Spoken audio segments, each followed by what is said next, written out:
नमस्कार, आप देख रहे हैं इंडिया बोल रहा है। मैं हूं आपके साथ विवेक शांडिल्य। अमेरिका ईरान जंग में जैसे जैसे दिन गुजर रहे हैं, ईरान खूंखार होता जा रहा है और ट्रंप लाचार होते जा रहे हैं। ट्रंप जितना ईरान को झुकाने की कोशिश करते हैं, ईरान उतना ही ताकतवर हो जाता है। ट्रंप बखूबी जानते हैं कि ईरान अमेरिका की शर्तों पर अब कभी नहीं झुकेगा। फिर भी ट्रंप ने धमकी दी है, 48 घंटे का अल्टीमेटम दिया है।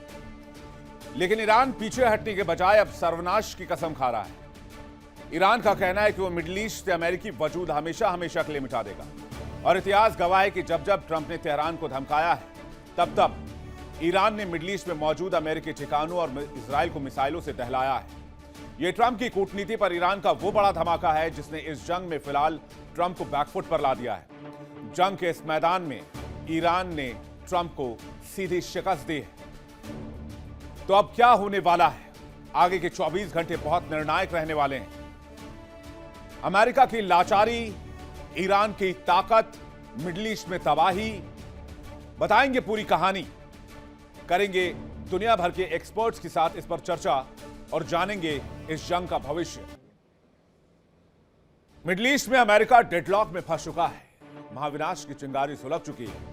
एक ऐसी जंग जो सुपर पावर अमेरिका को खाक कर रही है, अंदर से खोखला कर रही है। अमेरिका के राष्ट्रपति डोनाल्ड ट्रंप जितनी बार दहाड़ते हैं, ईरान उससे दोगुनी ताकत से पलटवार करता है। ट्रंप को लगा था कि उनकी धमकियों से ईरान घुटनों पर आ जाएगा, लेकिन इतिहास गवाह है, ट्रंप की हर धमकी के बाद ईरान ने और खतरनाक और कयामती रुख अख्तियार किया है।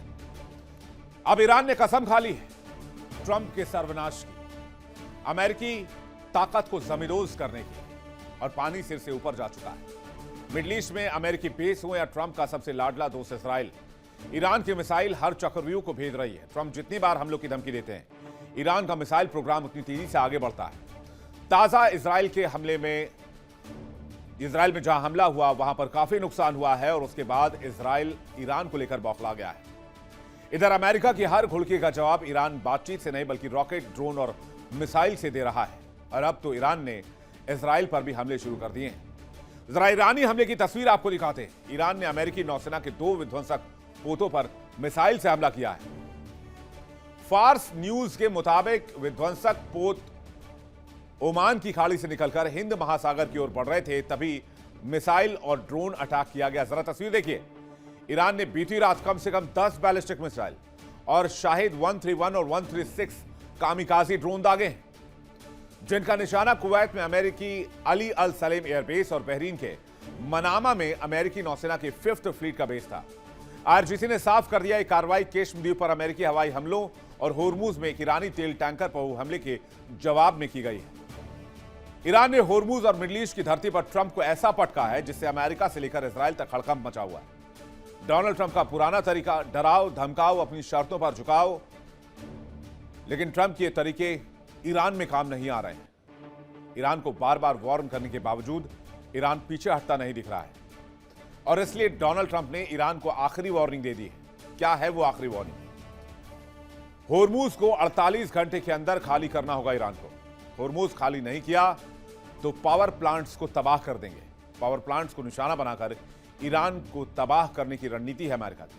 अमेरिकी एयरक्राफ्ट कैरियर और युद्धपोत को हाई अलर्ट पर रख दिया गया है, और इसी के साथ मिडिल ईस्ट में होर्मुज में तनाव चरम पर पहुंच गया है। जाहिर सी बात है, लड़ाई सिर्फ 2 देशों की नहीं, अभी ये जिद की जंग बन चुकी है। ईरान आर पार के मूड में है। अमेरिका अपनी साख को तोड़कर यहां से निकल नहीं सकता है। ऐसे में यह वॉर डेडलॉक में फंस चुका है। तेहरान के सत्ता के गलियारों से लेकर supreme leader, commander in chief तक सबने एक सुर में ट्रंप के साम्राज्य को मिट्टी में मिलाने का संकल्प लिया है। खास करके मिडिल ईस्ट में ईरान का मैसेज क्लियर है, अगर हमारे वजूद पर आंच आई तो मिडिल ईस्ट का एक भी अमेरिकी सैन्य बेस साबुत नहीं बचेगा, और ना ही अमेरिका से ईरान और मिडिल ईस्ट से एक भी सैनिक अमेरिका का जिंदा वापस जा पाएगा। ईरान ने अपनी अंडरग्राउंड मिसाइल सिटीज, जिन्हें मिसाइल शहर कहा जाता है, उनके सारे दरवाजे खोल दिए हैं। जमीन से सैकड़ों फीट नीचे छिपी इन गुफाओं में ऐसी बैलिस्टिक मिसाइलें तैनात है जो पलक झपकते ही इजराइल के आयरन डोम और अमेरिका के पैट्रियट डिफेंस सिस्टम को कबाड़ में बदल सकती हैं। ट्रंप की धमकियों ने ईरान को डराया नहीं बल्कि उसे और आक्रामक बना दिया है। अब आपको बताते हैं, ट्रंप की धमकी के बाद ईरान ने आखिर क्या नई चेतावनी जारी की है। पावर प्लांट्स पर हमला हुआ तो पूरा पश्चिम एशिया अंजाम भुगतेगा, ईरान ने साफ कह दिया है। यानी मिडिल ईस्ट को मिट्टी में मिलाएगा ईरान। ईरान के निशाने पर कौन कौन है? सऊदी अरब, यूएई और कतर, और यहां के तेल ऑयल इंफ्रास्ट्रक्चर, डिसैलिनेशन प्लांट्स को भी खाक करने की तैयारी है। हिजबुल्लाह, हूती और इराकी मिलिशिया को भी हमले शुरू करने के गुप्त आदेश दे दिए गए। ईरान के इस कड़े रुख से सऊदी, यूएई में हड़कंप मचा हुआ है, क्योंकि जब जब डोनाल्ड ट्रंप वॉशिंगटन में बैठकर मिसाइल बटन दबाने की, युद्ध का बटन दबाने की धमकी देते हैं, तब तब इसका खामियाजा मिडिल ईस्ट में अमेरिका के दोस्तों को भुगतना पड़ता है।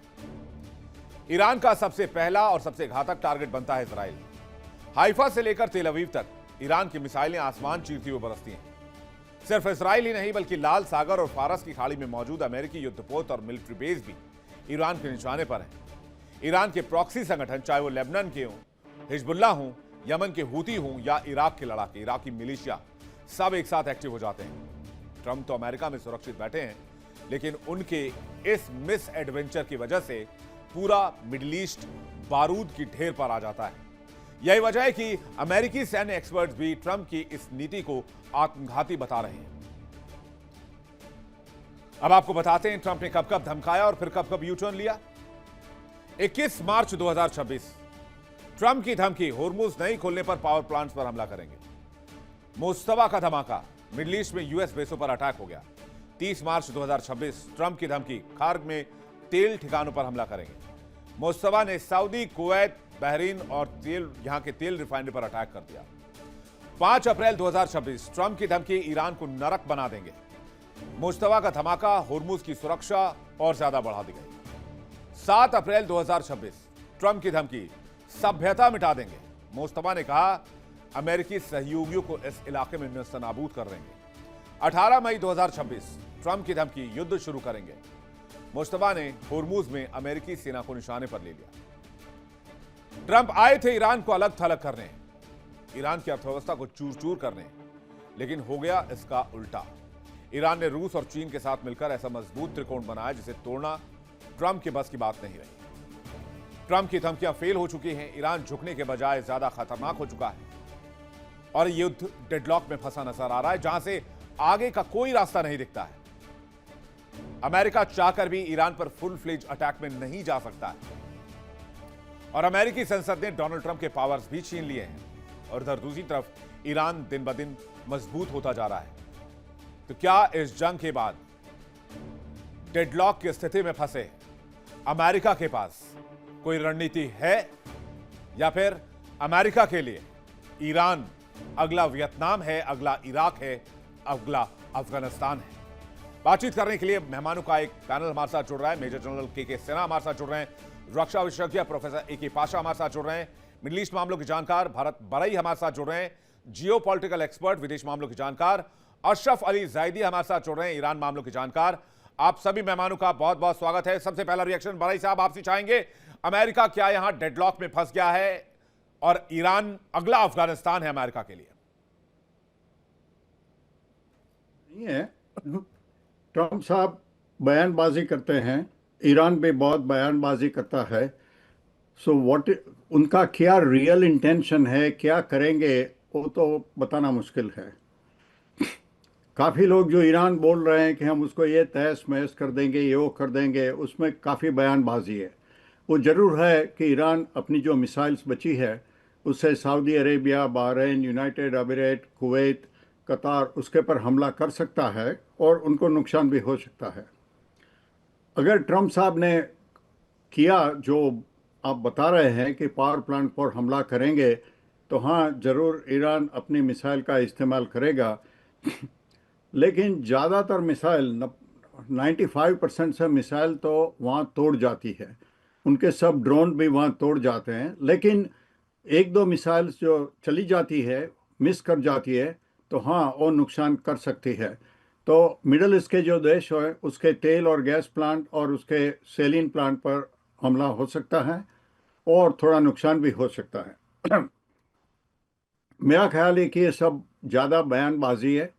अमेरिका ने जो नाकाबंदी की है वो नाकाबंदी सक्सेसफुल हो रही है, धीमे धीमे हो रही है, और ईरान का 90% व्यापार दरियाई रास्ते ही होता है, तो ईरान की एक्सपोर्ट इंपोर्ट सब बंद हो रही है। जब तेल का सवाल है कमी थोड़ी ज़्यादा है, लेकिन सऊदी अरेबिया का एक्सपोर्ट उसकी ईस्ट वेस्ट पाइपलाइन से हो रहा है। यूनाइटेड अमीरेट का 1.9 मिलियन बैरल उसकी जो पाइपलाइन से फुजायरा से वहाँ से हो रहा है। दूसरे देश जिनको पर कोटा लगाया था सऊदी अरेबिया ने एज पार्ट ऑफ ओपेक, वो भी ज़्यादा अपना प्रोडक्शन बढ़ा रहे हैं। रशिया के पास करीब 4 मिलियन बैरल ऑयल सरप्लस था, वो भी वो चीन, भारत और दूसरे देशों को दे रहा है। तो इसीलिए आप देख रहे हैं कि ऑयल का प्राइस 92 डॉलर उससे ज़्यादा नहीं गया है। ईरान बोल रहा था कि $175 ऑयल का प्राइस हो जाएगा, नहीं हुआ है, क्योंकि ऑयल का प्रोडक्शन भी बढ़ रहा है और दूसरे रास्ते से लोगों को मिल रहा है। हाँ, शॉर्टेज तो है। तो स्ट्रेट ऑफ हॉर्मोज जो ईरान सोच रहा है कि वो बिल्कुल बंद कर देंगे, जो उन्होंने किया है, लेकिन उसकी असर धीमे धीमे कम हो जाएगी और 3 साल में अरब देश पाइपलाइन से अपना तेल और अपना नेचुरल गैस निकाल कर सके, तो उसका जो वेपन है वो बहुत लेस इफेक्टिव हो जाएगा। तो मेरा ख्याल है कि ईरान को बैठना चाहिए शांति से। They should become part of civilised population. हाँ। अपने जो पड़ोसी देश है, वो भी मुस्लिम देश है, उसके साथ भी संधि कर ले और जो लोग हैं उनको भी अपॉर्चुनिटी मिले। तो मेरा ख्याल है कि शांति से आप भी ये कह रहे हैं हो कि भाई जाएगा। ईरान को बातचीत की टेबल पर आना चाहिए। पाशा साहब, आप इस पर क्या कहेंगे? जी, देखिए ईरान अ, ये अमेरिका के धोखे के बावजूद पिछले साल जून में जो हमला हुआ उसके पहले भी ओमान के मध्यस्थता से बातचीत कर रहा था। अब फरवरी में भी ओमान मध्यस्थता कर रहा था, ईरान बातचीत करने के लिए तैयार है था। और अभी भी हर दिन कुछ न कुछ मिलिट्री कार्रवाई होती है अमेरिका की तरफ से या इजराइल की तरफ से लेबनान में, लेकिन फिर भी बातचीत हो रही है और दोनों चाहते हैं कि मेमोरेंडम ऑफ अंडरस्टैंडिंग साइन हो जाए और शांति की तरफ प्रयास करे। और जो कठिन मामले हैं जैसा न्यूक्लियर इशू है, स्ट्रेट ऑफ हॉर्मोज है, कॉम्पनसेशन है या सैंक्शंस का है, ये सब मामलों पे स्टेप बाय स्टेप बातचीत करने का आग्रह किया है। लेकिन मेरे ख्याल से 3 वजह है। एक तो जो ट्रंप को उम्मीद थी ईरान की तरफ से कि वो उनकी शर्तों को मान जाएगा, वो नहीं हो रहा है।